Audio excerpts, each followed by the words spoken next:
All right, we are on the air. We're live. We are live from Mississippi and California.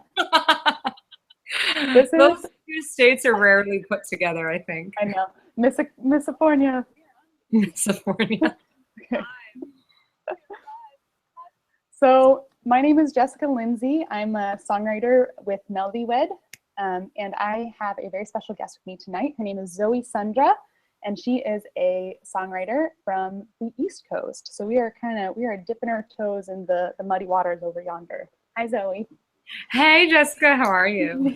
I'm very well. I'm really glad you are here with us. Are you excited? Yeah, yes, I'm definitely excited. Okay, cool. So we're just going to chat about songwriting and muse and kind of get into the nitty-gritty of Zoe's process as a songwriter. So it should be fun for all of you viewers out there who are interested in songwriting. And then also specifically about some of Zoe's songs. So we've got 3 in the lineup tonight. We've got Scarlet, Old Ways, and River. All right? That's correct. Those are the 3, right? Okay. Yeah. Like, I hope I analyzed the right ones. Okay, so let's start with a couple of questions. So Zoe, welcome. Do you want to say anything to people before we start? Just hello? No, let's just dive in. Let's just get it. Okay, I'm in. Okay, let's start with our first one is, what is the first song that you ever wrote? Oh. The first song I ever wrote was, I should clarify, the first song I ever wrote that I wanted to play somebody was in college. Because as I'm sure you know, there are many years where you're listening to these inspiring musicians and you're like, I want to write so badly. And like all you can do, you just can't, produce anything. So I was in college and I was taking this really great class called sound performance. And at the end of it, I had finally kind of conquered enough of my stage fright and nerves to kind of just break free and, write that one song. I think it had like 2 chords in it or 3 chords. It wasn't anything, revolutionary, but for me it was because I had made a product that I actually wanted to share with somebody, and much less a class of really intimidating art students. Yeah. Now, were you studying art or music, or was that like a class that you took on the side? No, I was studying fine art. I was in the Fibers program at Massachusetts College of Art in Boston, and I was also doing like performance art and sculpture and working a lot with costume and just kind of the physical body and how that becomes a costume as well. And this class was just very much, it had a rave reviews, and everybody said, if you ever want to do anything in front of anybody, you should take this class. Wow, that's saying something. Yeah. And now, did you know that you wanted to be a performer at that point? In some way, definitely. All my pieces and on my art that I was making definitely had a performative aspect to it. Yeah. So it was only a matter of time before I could figure out, how I was gonna take classes in that. And I grew up performing in more of a traditional theater way, and also singing and doing playing trumpet. But cool. It was never like what I really wanted to do, which was be a rock star. Nice, excellent. Have you discovered your dream? Have you realized your dream yet? Are you there?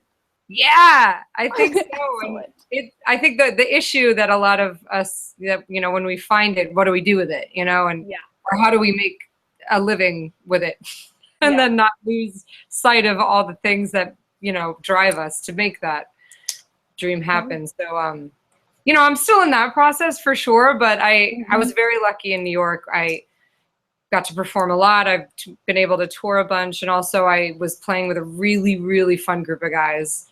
We were called Dames, and we were like a psychedelic punk band. And I would say that if I could recreate that in Mississippi, that would be like the dream.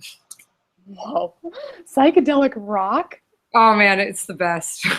Okay, so performing where? Give me the scene. Set me the scene. We would perform at all, like the rock venues in New York, like Mercury Lounge and Cake Shop and Trash Bar, and these venues that have hosted a lot of performers that are very famous today, and also performers who are just really talented. And totally, it's been so fun. It's the best. Yeah. I have to say, I was really sad to leave them when I moved. I bet. So tell us about your move. I mean, so why did you move to Mississippi, and what do you miss about New York?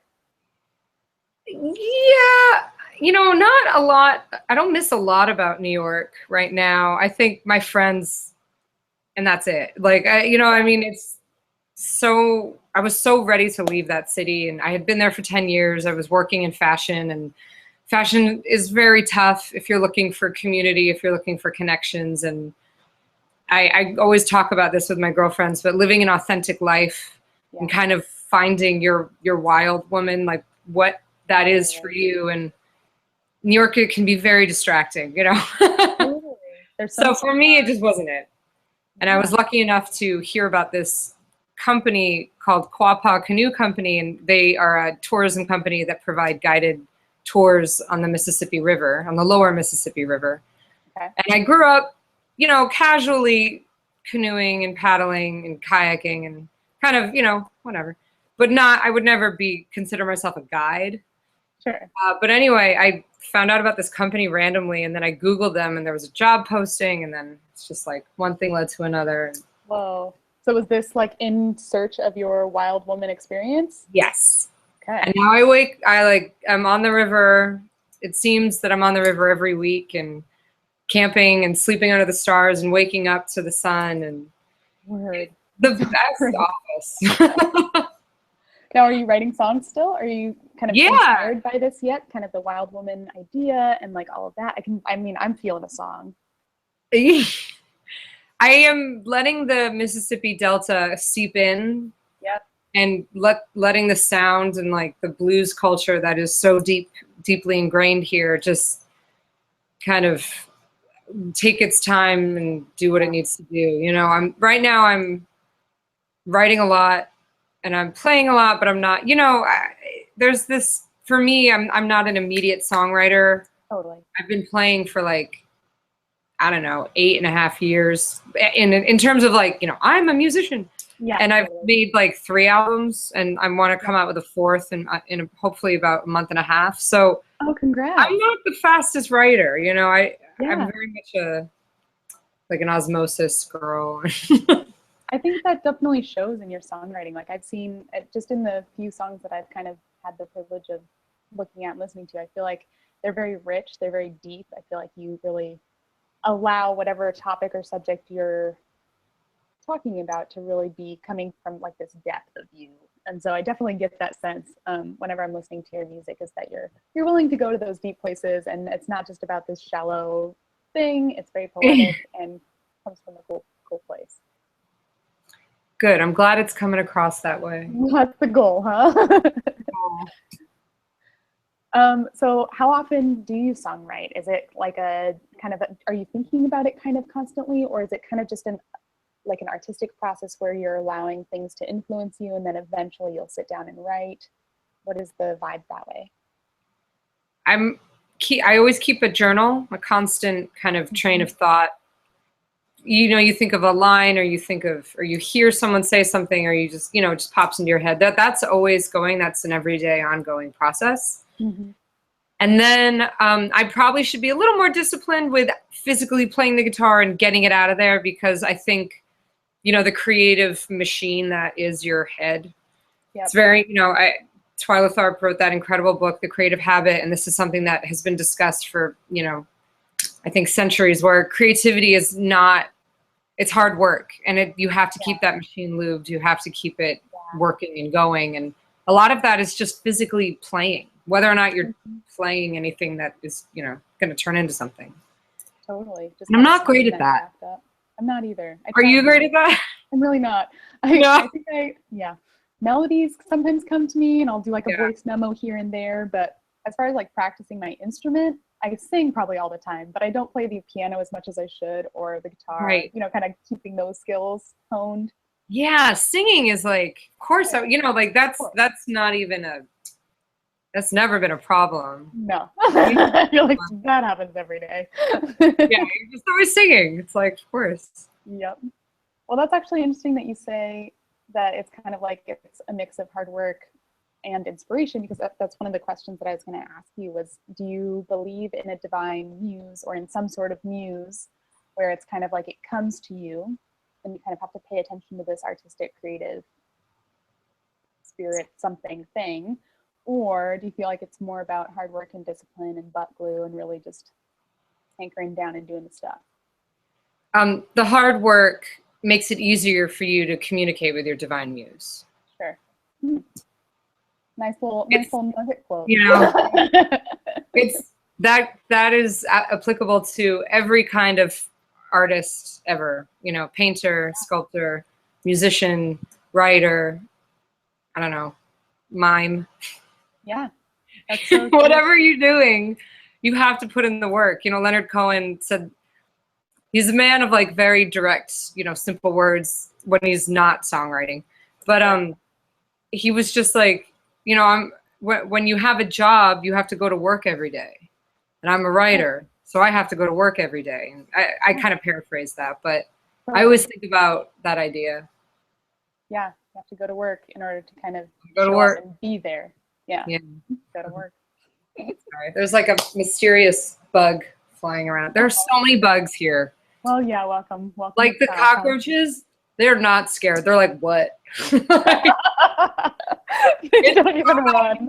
Cockroach, like those at least like scurry away. These ones are just like, whatever. I'm here, baby. I'm a Delta Roach. You know? I'm a Delta Roach. They do not care. That'd be a cool band name, actually. Delta Roach. Delta Roach. Oh yeah, I feel like they would sound a little bit like Tammy Wynette with like like a punk rockabilly rock and roll aspect. I'm in. I like it. Okay. Well, are there any questions on that side little column that you would like to answer? Ooh, my favorite performance ever. All right, let's do that. Let's see, that's. I feel like I have one for when I'm playing folk music, and then one for when I was with Dames. Okay. With Dames, I think my favorite was our last show. Aww. It was so much fun, and we had this awesome stage with this like massive American flag behind us, and yes, the sound was really good, and the audience is just like totally with us, and I was just like, I just unleashed. Yeah, you know when you got it? For sure. At it, you know? That feels so good. Yeah. And I think for folk music, you know, there's the shows where a ton of people show up and you have a big band behind you and everything's just clicking and you're remembering all the things you need to remember, but you're also relaxed. Yep. But then there's also those shows where, like, you know, there was this one show where I was in a bar in Belgium, like this tiny town where everybody was like, why are you here? How did you get here? But it was a paying gig, so that was like, woohoo. And then everybody bought all my albums, and it was one of those shows where you had to really get the people on your side in that like first song, and you're hoping your jokes are gonna land and that what you say is gonna make sense when you're not singing. And it just worked. Like everything I said and I sang, and I had them, you know? Yep, you hooked them. Yeah, and that was a great show. Yep. But it was like to maybe 15 people, you know, in a space that could hold 200. Yeah. Well, and I was in Belgium. I didn't know anybody, you know, and I was like, I'd been away from home for like 2 months. So anyway. That sounds fun. And sometimes it's not, I mean, it's, you know, if it hits one person, great, you know? Yeah. Okay, let's do another. I want to hear about your songwriting process, kind of what it's like for you when you actually sit down and write a song. So can you walk us through your songwriting process? Yeah. It's kind of like controlled chaos a little bit. I'm really trying to focus now on not coming from such a sad place or such a, I don't know, helpless or aggressive, something. I mean, a lot of my songs are that, you know, love song, a little bit of heartbreak, but also you're just trying to process what's happening. It's very thoughtful. Sure. It's just not where I am right now. I'm actually really happy, and I'm feeling like really lucky and inspired, and like I'm just not feeling that weight that I felt in New York. So Mm-hmm. my songwriting process now is trying to reinvent itself. But All right. I guess from the past years, I would just kind of go through my journals, and maybe there's like one line that, you know, I'm like, oh, that's a strong line. That could be a chorus, or that could be a something that's good, you know, and then maybe I'll work with that. But before I even get to that part, I usually just kind of am playing chord progressions and, you know, finger picking out melodies and trying to see what's interesting, and B, that I haven't done like 9 times before. And that's my biggest challenge, where you get stuck in a rut of like, you know, the same key and the same capos, you know, it's like I don't have a very formal musical training. Sure. So that so it gets tricky to get out of that rut. It's like, okay, so how do I innovate? How do I get creative with this? Yeah, and then I also find that it's very directly connected to who I'm listening to. Yeah. And if I've been listening to the same people for like 3 months, I'm not going to get something exciting in my songwriting, because that's a very direct exchange for me. What I'm listening to, what their mood is, and how their sound is coming out, and what my filter is going to be, you know? Yeah. So do you try to emulate what you're listening to, or is it more of like it's just an influence and it kind of comes out with more of your sound? Exactly. I think it's more of just kickstarting the engine. Sure. Got it. And how is your songwriting changing then? Like, how do you anticipate? I mean, you're still in the process of it kind of evolving, I guess, now that you're in Mississippi. But how do you anticipate it being different? How do you anticipate the process being different instead of journals or? I think my journal's like my blankie, you know. Yeah. I mean, I don't need that to change. Yeah. But I think maybe I want to try some more electric sound. I want to get a little crazy. I don't know, maybe with some pedals, and just learn more about that, because I want to focus on space rather than filling space. Nice. What that space creates. And I think electric is a really cool way to try that, you know, and especially with the sound of the Delta. You know, everything is based pretty much on an electric guitar, at least what you're hearing in clubs. So, and you've got that kind of undercurrent of hum of like, you know, I haven't actually visited the South, so this is literally from books and movies. But that kind of undercurrent of hum of whether it's the insects or the river or the just kind of the nature hum. I don't know. Are you experiencing that? Yeah. Well, I didn't even think about that, but that is exactly it. That's a great way to think about it. I think that will help influence my work.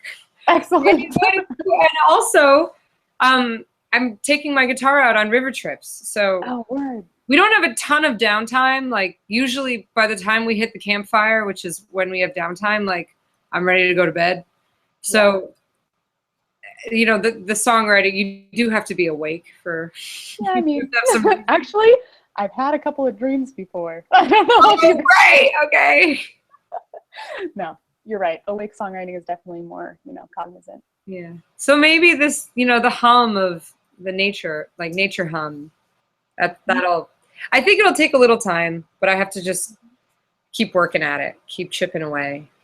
Yeah, and just keep living and soaking it all up. Mm-hmm. I feel like you're in a good spot. You seem really strong and happy and Good. It's a good place to be. Let's go into another question. The question is simple. It just says, "What inspires you?"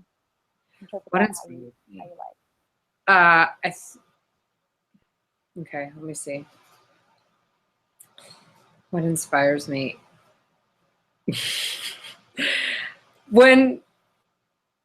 Anytime I hear a female singer, a female musician speaking such honest truth, but when she does it really poetically, you know, you got to be a good writer. Totally. And because there's so many bad musicians that you're hearing in open mics and in the shows you're playing with people, it's like, you know, they're just not. They're not exciting you or me. They're not exciting me. So when you hear, I connect very strongly to a female voice and a female singer. That's just, you know, part of what inspires me. But yeah, when you hear someone like, oh, Yeah, that's exactly what I was thinking. Or, you know, Yeah, they can just translate that immediate emotion you're having, but they're not hiding behind anything and they're not afraid. And, you know, she's connecting with her wild woman. She's connecting with her authentic self. And, totally. you know, it just kind of opens up that space for you to pursue, you know, that part of yourself as well. I think, you know, but also like just colors and textures and fashion and like Yeah, kind of aesthetic, that also really inspires my music too. You know, as a visual artist, you know, you can't help but just get excited by things that are pretty and things that are, absolutely. so that, you know, kind of works its way into the writing process because it gives you images to write about. It gives you feelings you want to convey through a visual scene. Does that make That's sense? that's an interesting comment, and I'm trying to break it down kind of in a practical way, like, and it might be indescribable in some senses, but how could something like fashion or design or texture or color influence music? How does that translate? Can you try to describe it? Um, Let me see. You know, I keep thinking about like some sort of like Stevie Nicks gypsy, you know, I don't know, caftan scene, or like, you Yeah, know, Diana Vreeland has this wonderful documentary where she's just being interviewed in like this room that she made that's been photographed a lot. And she's like, you know, reclining on this chaise yeah, lounge. There's like this crazy mural of like leaping greyhounds behind her or something, you know, and it's just, I don't know. That to me, when I see that, it makes me want to create. yeah, And when you see these, I guess for me, I really respond to texture. I respond to color and pattern and 12 patterns in the same room. But they're all going together, but they're all like, you know, coming yeah, from various yeah. cultures and places. I So love that kind of exposure to the kind of the movement and the sound of the visual almost translates to, I need to do something with this. I need to kind of, it. Yes. it bubbles up in you type of a thing and inspires you that way. Yeah. That's really cool. I'm not a huge Mhm. visual artist myself, so it's so I don't relate specifically, Okay. but I can kind of get the idea of being influenced and wanting to turn that into something as well. Very cool. Thanks for sharing. Oh yeah. Okay, let's do a couple more of these questions and then we'll dive into the songs themselves. So let's do this one. Describe your sound. What is Oh, your okay. sound? You know, I've had to. How many times do we have to write this stuff for like I know. whatever Five. book? You're like, oh, I don't know. I don't know. By now we should know. My sound is, I would say, like I always use the phrase dirty country folk, because I'm certainly not a country singer, but when, you know, there's, I don't know, there's just that grit that comes with a lot of kind of backcountry, either Appalachian or deep South country. You know, it can kind of come from different places. I try to use that filter when I'm writing and when I'm in the chords I'm choosing and the progressions I play with. Mm-hmm. So dirty country folk with like honest lyrics. Mm-hmm. Uh, and I don't know, I always just say that I play love songs, you know. Yeah, sure. That's very descriptive. Yeah. And then, you know, you throw in a couple like references of like Nico Case, Stevie Nicks, and maybe a little Patti Smith, but I don't know if I could really pull off the Patti Smith part. Like, Sure. and I'd like to say she's in there somewhere. I think that whole Appalachian Trail type, sense of the few songs that I've listened to of yours kind of resonates for me as far as like kind of the folk, but also kind of the journey type of motifs as well. Yeah. So I dig it. I like that description. Mhm. And that kind of grit sound that you were talking about, like with some chord progressions and things, that's definitely in one of the songs that you shared tonight. So I think that's a good segue. Let's Awesome. let's move into the song analysis part of the chat, shall we? All right. Okay. So I'm gonna play a little snippet. Let's start with I think we'll start with Old Ways. Okay. Let's start there and we'll we'll listen to a little snippet of it and then we'll kind of talk about it. Okay. Cool. Here we go.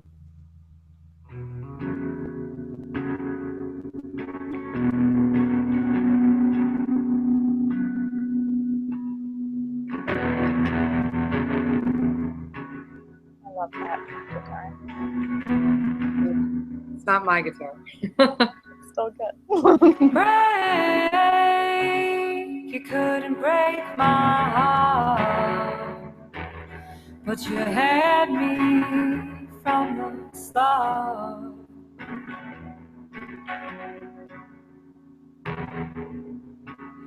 Oh, the future is so dark.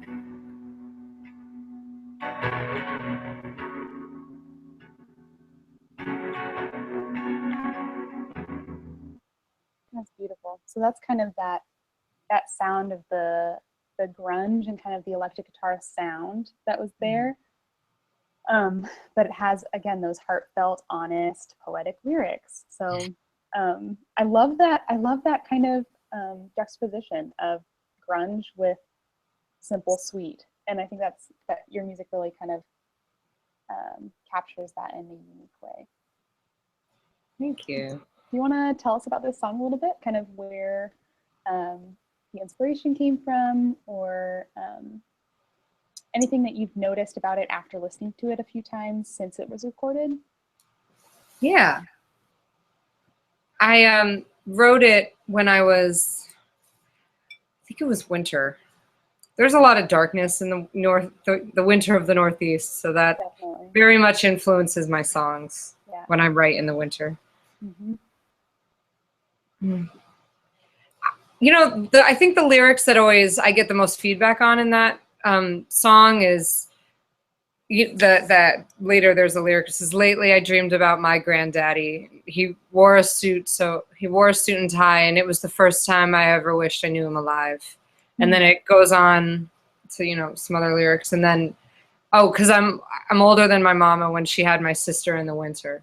Mm-hmm. And it's just this idea of, you know, just reflecting on where I am or where I was when I wrote it. And, you know, you think about generationally how much we change and how much what my mother was going through when she was my age, and what she had accomplished by the time she was my age, and then how different our generation is to our parents' generation, so on and so forth.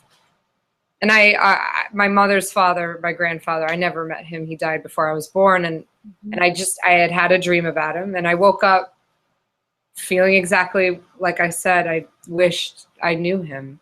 And I had never had that feeling of yearning before for a grandfather. So that was really interesting. And my grandmothers I was very close to, but, you know, you think about that, like the roles of women in your life when you grow up, and what a grandfather is to so many people. And I hear so many of my friends talk about their grandparents with such love. And I always am curious, grandmother versus grandfather, and does that influence, you know, your role as a woman and the way you portray, I don't know, your world and the filters you use. I'm using the word filter a lot. I'm sorry. That's okay. No, but it's just like, it's in my head.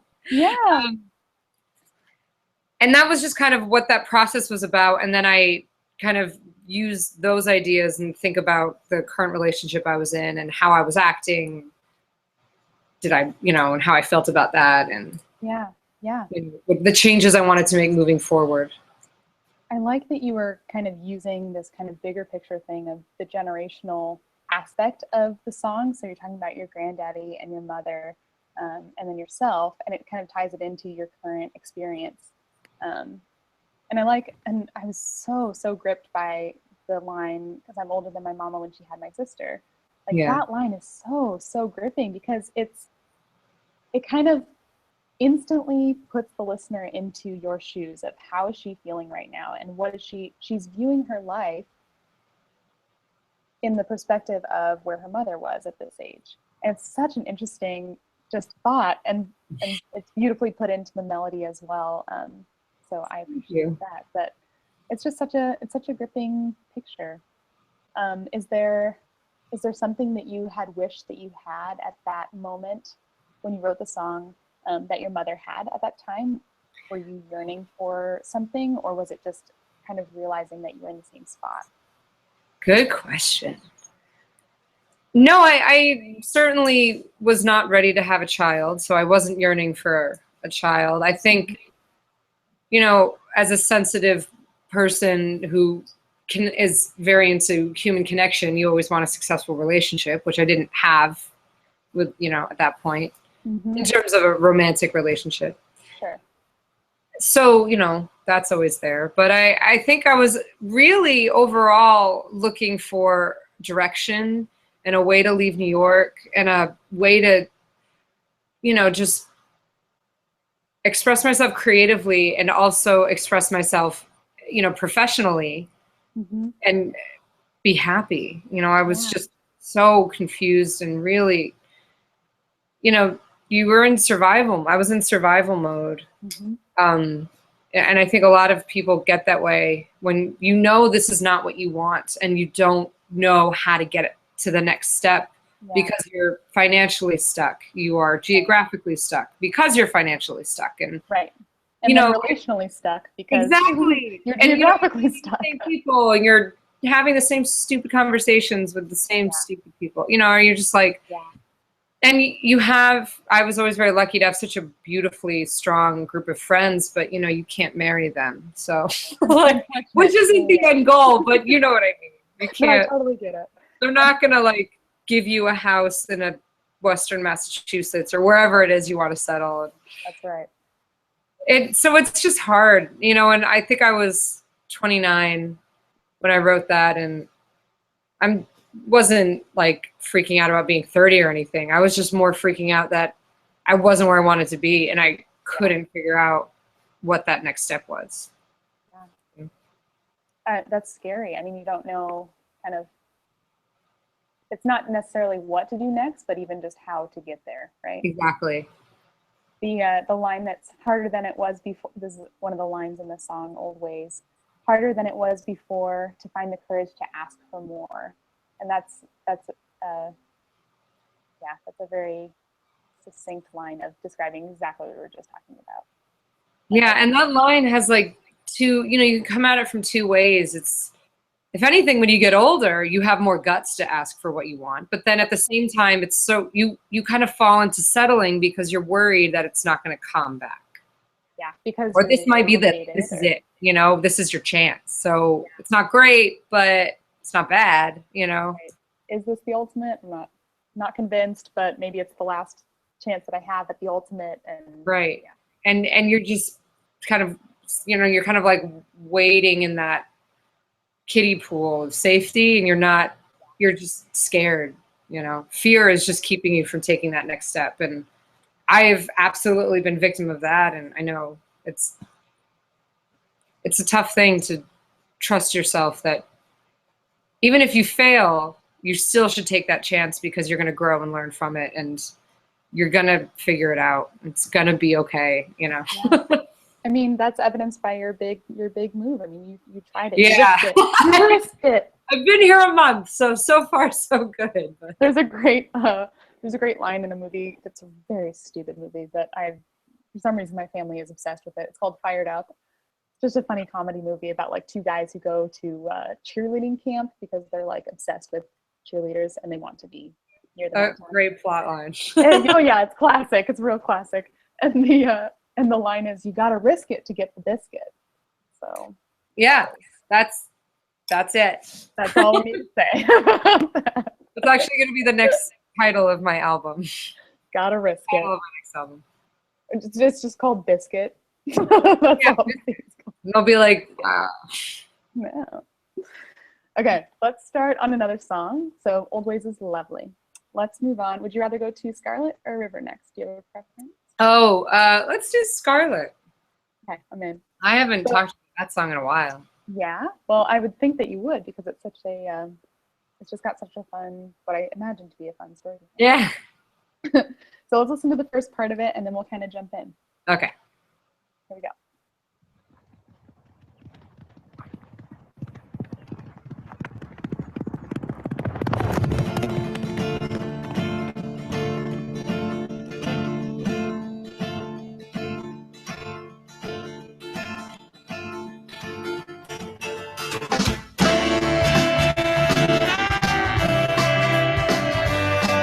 love that trumpet. Saxophone, tenor, and bass. Darling, don't be so proud. Georgia has mighty changed since you came down. You've grown up strong, leaner, weak. See you kicking up the ground.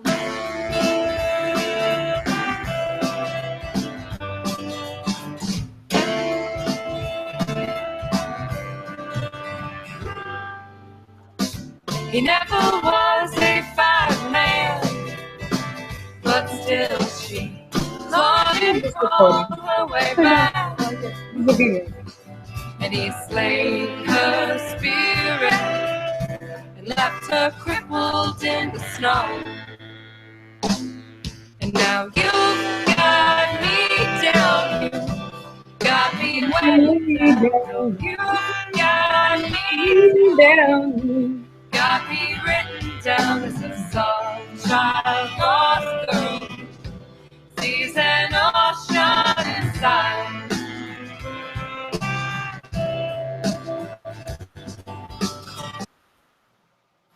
Awesome. I love when you want to just like sing along. You're like, I know this song. I know this song.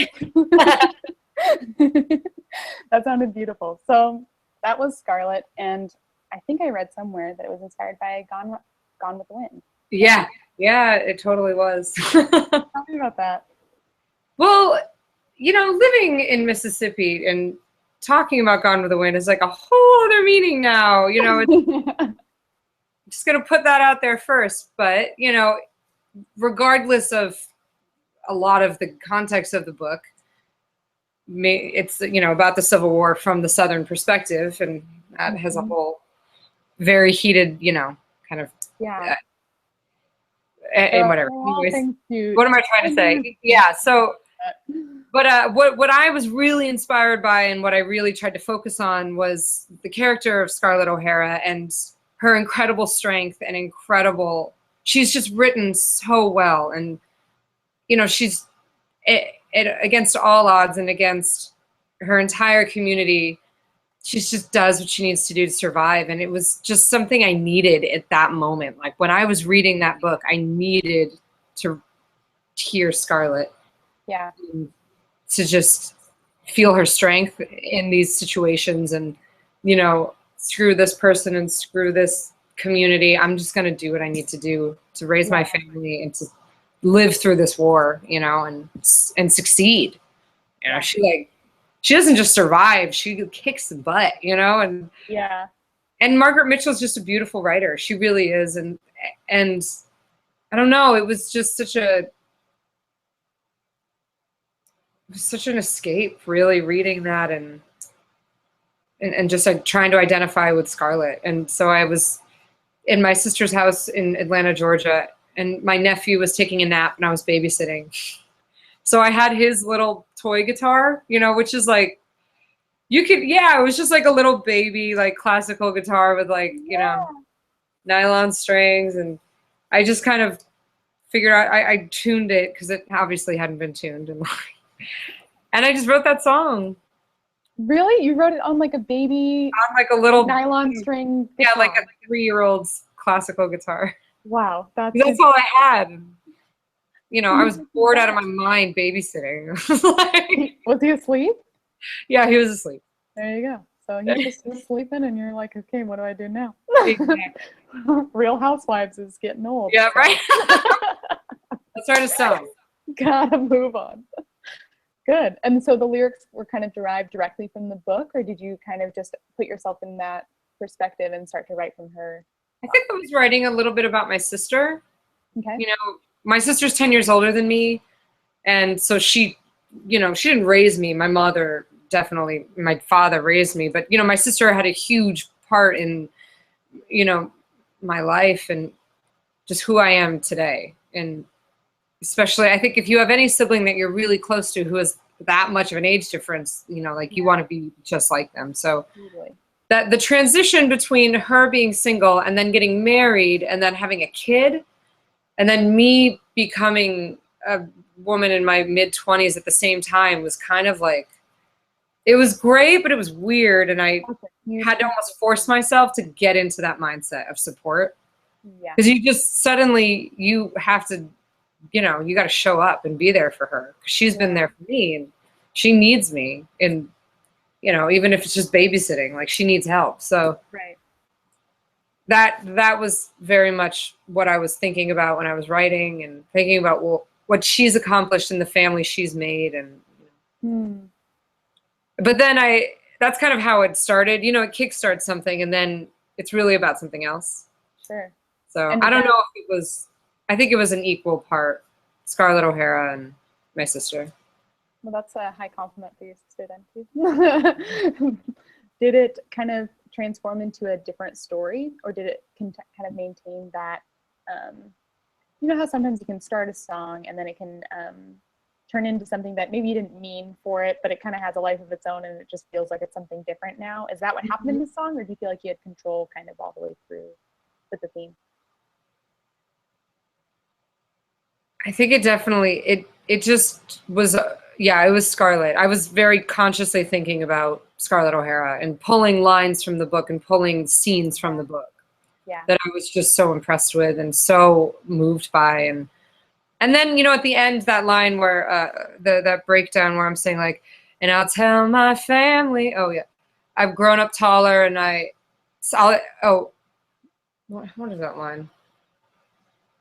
Oh, and if I had more of a mind, I'd lift my head up off the ground, which is a direct scene in Scarlett O'Hara. She's like, I have to describe it. I'm sorry, because it's like the most incredible. Please do. Please do. She finally makes it back to Tara. Oh no, she's at 12 Oaks, which is where her, you know, love is. Yeah, that's where he was living. So she's in the slave gardens and plantation houses behind 12 Oaks, and she's digging in these root gardens for vegetables because it's about to be winter, and Tara has been ransacked by the Yankees, and she doesn't know how she's going to make it through the next meal, much less winter. Wow. And she's, you know, used to be this lady of wealth and stature, and now she's digging through a root garden, and she just like falls down into the dirt, and then she just decides to like pick herself up, and she's like, what is she? And it's that famous line where it's like, as God is my witness. And it's so dramatic. As God is my witness. If I have to lie, steal, and cheat, God is my witness, I'll never go hungry again. And you were like, yes! Yes! You know, you're just like sitting on the subway and you're like, yes! That's what I did. The movie like it. kind of gets it, but the book just is way better than the movie. I bet. And you're just like, your heart just resonates and you like want to jump out of your own skin. Yeah. So at that time I was transitioning jobs between this like job that had a lot of like cool factor to being a musician, which sounds cool, but at the end of the day, you're like, you know, babysitting a lot and doing random jobs, and it's tough. So I was trying to, you know, be like, do I be this authentic version of myself, or do I like go and make money and have a shiny job that makes me want to cry every day? Right. It's good that you're in tune with that. Not everybody can kind of separate themselves from that. Yeah. You know? I don't know how they do it. How do they do it? How do you do it? I kind of went through the same thing with teaching, where I felt like, oh, okay, I'm just not happy here. You know, it's like, I can do it. I'm good at it. This might be a good thing, but you know, it's not kind of my most authentic self. So I get it. Yep. Yeah. Every day is its own kind of struggle. Yep. Doesn't always feel like a struggle, but it certainly can be. Yes. Well, let's go into our final song of the evening. Okay. So we're going to talk about song River. And this is the one with kind of the gritty guitar that I was talking about in the beginning. I love this kind of like really, it's a dissonant chord that just sounds so like rough and tumble, and I love it. Yeah, oh good. I'm glad. I'm not always sure if it works. Yeah, that's good.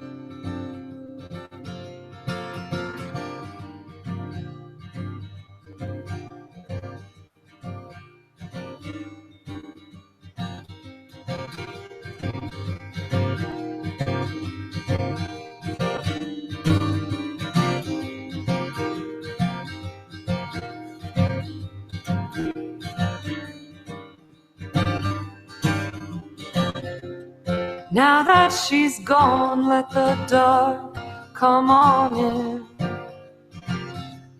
Fill these rooms till my head spins. And my baby shakes like the wind. And my baby cries like a storm. And I can't move, do what I said I do. Paralyzed with a cold fright, and it keeps me up all night. Keeps me up all night. Well, I dream about heartache in the body of a river, flooding and flowing through my veins. Oh, I dream about heartache in the body of a river, flooding and flowing through my veins, through my veins.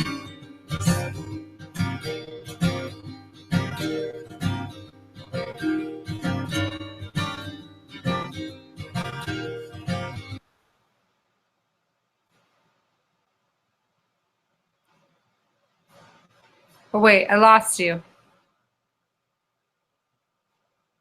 There we go. Can you hear me now? Gotcha. Okay. So that was so gritty and wonderful. How did you find that chord? I think it was by accident. Oh, that's nice. I just sometimes, you know, something's just too it's kind of too contained in its neat little box, and you need to find that like minor chord or that dissonant chord to just throw that kink in there, and that actually gives it the energy it needs. Mm-hmm. Yeah, I don't know. I'd come back from tour. It was my first big national tour, and I did it with this wonderful woman, Laura Gansey, who I grew up with, and she's in a band now called American Echoes, and it was our first kind of like, you know, like touring is the best, and like everything just went really well, and I wrote that song. Well, it was like a poem-ish, and I was dating this guy at the time, and I was really in love and all the things, but then, you know, you go away for 5 weeks and you're like, what does that mean? You know? Yeah. And then you come back and, you know, the relationship like promptly ended. And so I was I had this like very creative period following that. But of course I was like wallowing in despair, you know? Sure. Very dramatic. So that song really came from the perspective of being with someone who has depression, or is just kind of, yeah, who just, you know, suffers from depression. And I'm very lucky that I, you know, I can't relate to that. And just trying to see what their day is like and what their thoughts are like and what they're going through, and just trying to put myself in his shoes. And yeah. So that line of, you know, now that she's gone, let the dark come on in, and feel, you know, just kind of like being in a place where you just can't get out of, and you can't get your stuff done, and you physically cannot do things. Yeah. And so once that for a number of reasons. So yeah.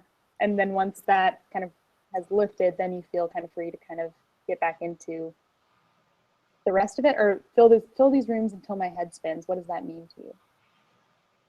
Oh, I think that was just a visual, you know, just trying to, you know, give something a little more energy and a little more life. Just totally. Trying to get just emotion into the lyrics. Okay. Yeah, well, I feel it. Yeah. The chorus. Sorry, go ahead.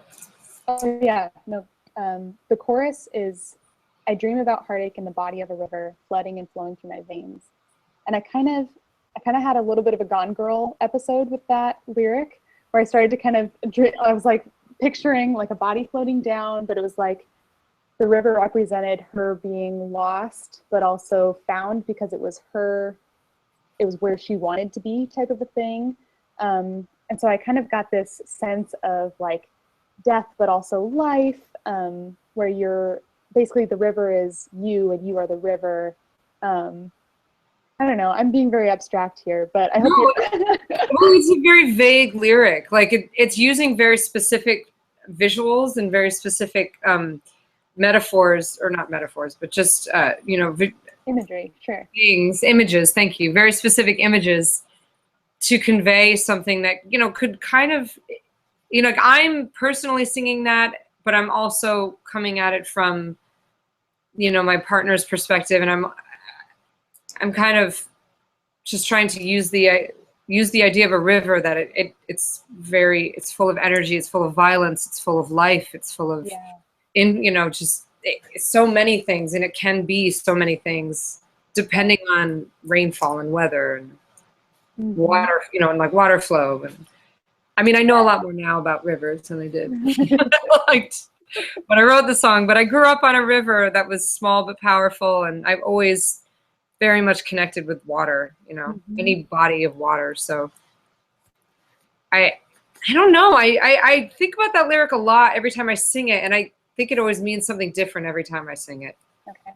Yeah, and I think that's fine. I think that's a great way to write a lyric, is that one can be interpreted in a number of ways depending on the listener and where that person is at in their life.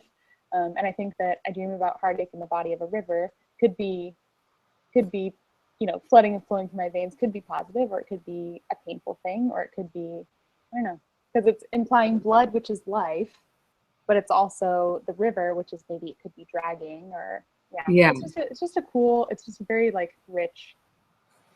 I like it. I also really liked about this song kind of the flow of the words with the melody. So for example, like I can't move, do what I said I do, paralyzed with a cold fright. I'm gonna try to find that real quick, and we can kind of listen to that again, because I really like the cadence of how you say those words and sing those words. So let's listen to that, see if I can find it. Now that she's gone, let the dark come on. Shakes like the wind, and my baby cries like a storm. And I can't move, do what I said I do, paralyzed with a cold fright, and it keeps me up all night. I just love that. I love how like grooving it is. It kind of like hits the half beats a little bit, and it makes you just kind of like want to go, I know, I feel like this song definitely has a space for a band, you know. Totally. Oh, for sure. Yeah, definitely some like, well, I mean, you're on the Mississippi now, so maybe some washboards are in order, you know? Yeah, I saw a guy play the spoons like so well recently. Yes. Really? And play a washboard too, and his name was Bones. It was awesome. Wow, that sounds really great. Are you going to a lot of shows in where you I mean, you could do something every night of the week, but you know, it's every night you have to pay a cover, you have to buy, you know, so it's like it's an investment. Yes, indeed. But yeah, you know, there's so much music here. There's just like this insane history that I was totally unaware of because I'm an idiot from Connecticut, and like I just never connected with the blues, you know, the way other people have. I was always so focused on like, you know, the kind of plight of the Northeast folk singer, you know, and I was like, Ani DeFranco or die. Like I will believe that woman. So, and even though so much of her music is actually influenced by the blues and like the, you know, culture that it has, I don't know, I just never wanted to listen to it, so I never knew. But now that I'm here, there's not just blues musicians, but there's incredible folk singers, there's artists, like visual artists, there's, you know, people who are coming and going, and it's a very transitory town too. So especially around festivals, you know, you meet a lot of fun people. Yeah. Are you planning on kind of putting your own mark on the city? Like, are you planning on doing some performing yourself? I know. Yeah, I really hope I can. I've got some ideas.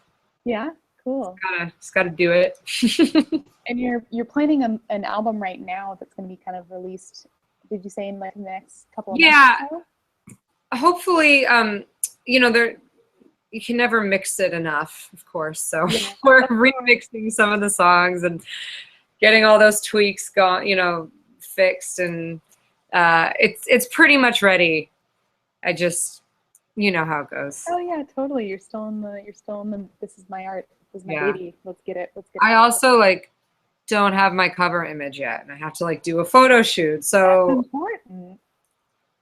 And those are so fun to plan, especially since Yeah. you're you and you've got like the Obviously. fashion design stuff too. So you're like probably having a field day planning that Oh stuff. yeah, definitely. And now that I'm in this completely new environment where you don't need a permit to like do a photo shoot on the street, you can just like Yeah. show up and shoot a music video right over there. Like it's just it's very freeing to be here because there's incredible buildings that are kind of falling apart, or just the landscape of the sky and the corn and like the fields here. It's just incredible. So, and you could just go. You don't have to worry about, getting a ticket, which Yeah. is like an everyday worry in New York City. Like you're Yes, just it gonna get is. arrested no matter what you do. So, And it's probably a really inspiring environment too. I mean, what you're saying, the kind of the dilapidated old buildings, like those are textures. Those are these colors that are probably different in Mississippi than they are in New York. Like, I'm excited to see what you put together for the cover art and kind of the visual vibe of this next album. It's gonna be really sick. I can't wait to see what you do.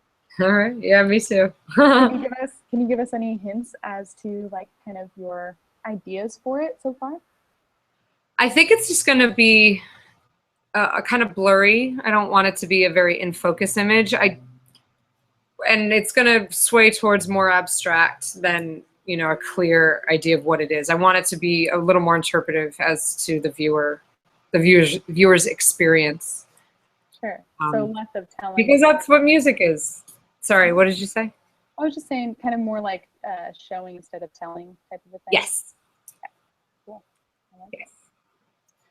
Well, I think that kind of wraps up our questions and our analysis of your songs. It was so fun to have you, Zoe. I loved talking to you about songwriting, about your songs specifically, and just about art in general. It's really a pleasure to have this conversation with you. Thank you so much for having me. This was really lovely. Yeah, me too. I feel like it influenced me in a lot of ways too, where perhaps I'm more of a pop songwriter, but I crave those kind of folk tendencies, and just kind of talking with you and listening to your music kind of helps me reconnect with that kind of poetic journey of my own. So it's kind of exciting to have been influenced by you and to have been able to share this conversation. Pleasure is all mine. Thank you. All right, well, we're going to wrap it up here, and that's all, I guess. Let's sign off. Thanks. All right. Thanks, love.